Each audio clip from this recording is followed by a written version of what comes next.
Hello, bachcho. Let's see this question. This question says, a ball tied to the end of the string swings in a vertical circle under the influence of gravity. तो हमें यहाँ पे क्या दिया गया है कि एक बॉल को टाई किया गया है स्ट्रिंग के साथ और वो वर्टिकल सर्कल में रोटेट कर रही है। ठीक है, तो हम मान लेते हैं कि ये स्ट्रिंग है, इसके साथ ये इस बॉल को टाई किया गया है और ये इस तरीके से वर्टिकल सर्कल में घूम रही है। ठीक है, इस पॉइंट को ले लेते हैं ए पॉइंट, इस पॉइंट को ले लेते हैं बी पॉइंट। लेट से ए के बाद बी पॉइंट पे जाएगी एंड देन सी पे एंड देन डी पॉइंट पे। ठीक है, now when the string makes an angle 90 degree with the vertical, तो हम क्या ले लेते हैं कि लेट से कोई भी रैंडम पोजीशन ले लेते हैं स्ट्रिंग की एट पॉइंट ई। ठीक है, ये एंगल बना रही है इस टाइम पे theta with the vertical. Now, when the string makes an angle 90 degree with the vertical, the tangential acceleration is zero and radial acceleration is somewhere between minimum and maximum. तो theta की value 90 degree के लिए tangential acceleration and radial acceleration हमें देखनी है। तो सबसे पहले देखो यहाँ पे एक्सेलरेशन ड्यू टू ग्रेविटी लग रही होगी जी। ठीक है, अगर यहाँ हॉरिजॉन्टल लाइन ड्रॉ करें तो ये एंगल कितना हो जाएगा, ये 90 है तो ये 90 डिग्री माइनस थीटा हो जाएगा।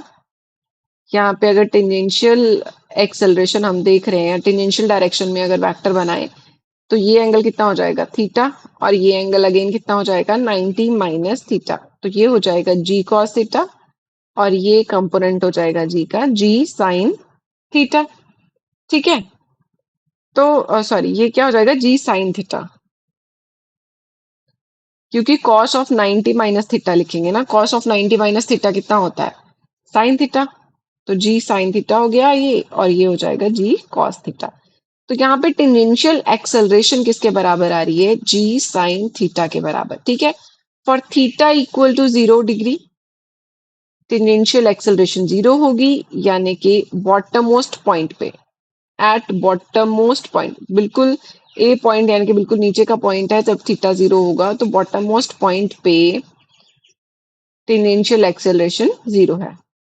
ठीक है, और थीटा इक्वल टू 90 डिग्री अगर हम पुट करते हैं तो टेंजेंशियल एक्सेलरेशन मैक्सिमम हो जाएगी। साइन थीटा की मैक्सिमम वैल्यू कितनी होती है 1, तो ये क्या हो जाएगी जी, यानी कि this is equal to maximum value. तो हम बोल सकते हैं बी पॉइंट पे टेंजेंशियल एक्सेलरेशन मैक्सिमम होगी। अब अगर हम देखें ए पॉइंट पे, ए पॉइंट पे स्पीड क्या है, मैक्सिमम है। ए पॉइंट पे स्पीड क्या है, at A speed is maximum, तो इसका मतलब क्या होगा सेंट्रीपिटल एक्सेलरेशन भी क्या होगी यहाँ पे मैक्सिमम होगी। और अगर सी पे देखें टॉप मोस्ट पॉइंट पे, यहाँ पे स्पीड सबसे मिनिमम होती है, सबसे कम होती है, तो वी क्या हो जाएगा मिनिमम, तो हम बोल सकते हैं कि सेंट्रीपिटल एक्सेलरेशन यहाँ पे क्या हो जाएगी मिनिमम।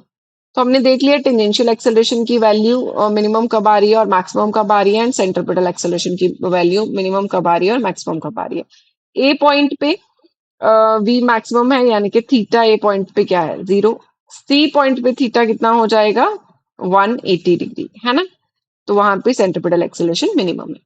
अब देखो यहाँ पे कहा था कि जब ये 90 डिग्री थीटा 90 डिग्री है तो टेंजेंशियल एक्सेलरेशन 0 होगी, तो टेंजेंशियल एक्सेलरेशन की तो मैक्सिमम वैल्यू होगी, तो ये तो क्या हो गया गलत।